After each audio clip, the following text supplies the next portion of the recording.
Assalamualaikum warahmatullahi wabarakatuh. Kembali lagi bersama saya Abdul Ghafur. Kali ini kita akan membahas tentang contoh kasus manajemen SDM dan komunikasi pada suatu proyek. Contoh kasus pada PT Maju Jaya yang sedang mengerjakan proyek pembangunan gedung perkantoran baru. Proyek ini memiliki deadline yang ketat dan membutuhkan koordinasi yang baik antar tim yang berbeda.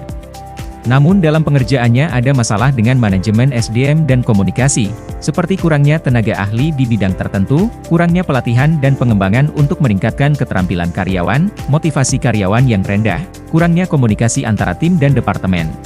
Adapun masalah dalam komunikasi proyek berupa kurangnya kejelasan dalam menyampaikan informasi proyek, kurangnya koordinasi antar tim dan departemen, kurangnya transparansi dalam proses pengambilan keputusan, dan kurangnya dokumentasi dan pelaporan proyek. Jadi solusi untuk mengatasi masalah SDM, yang pertama melakukan perekrutan untuk mengisi posisi yang kekurangan tenaga ahli, kedua mengadakan pelatihan dan pengembangan untuk meningkatkan keterampilan karyawan, ketiga memberikan insentif dan penghargaan untuk meningkatkan motivasi karyawan, dan yang keempat meningkatkan komunikasi dan koordinasi antar tim dan departemen.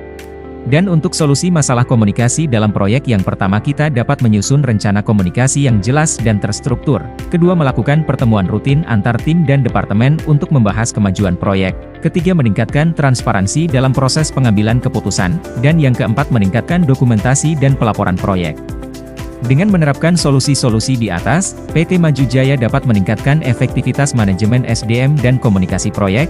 Hal ini berdampak pada peningkatan kepuasan klien, peningkatan kualitas hasil proyek, peningkatan kinerja dan produktivitas karyawan, pengurangan risiko miskomunikasi dan kesalahan, dan peningkatan efisiensi dan efektivitas proyek. Jadi kesimpulannya, manajemen SDM dan komunikasi proyek yang efektif sangat penting untuk mencapai kesuksesan proyek. Dengan menerapkan solusi yang tepat, perusahaan dapat meningkatkan kinerja dan produktivitas karyawan, mengurangi risiko miskomunikasi dan kesalahan, serta meningkatkan efisiensi dan efektivitas proyek. Sekian dari saya Abdul Ghafur. Apabila ada salah dalam penyampaian tentang materi ini mohon maaf. Terima kasih dan sampai jumpa lagi.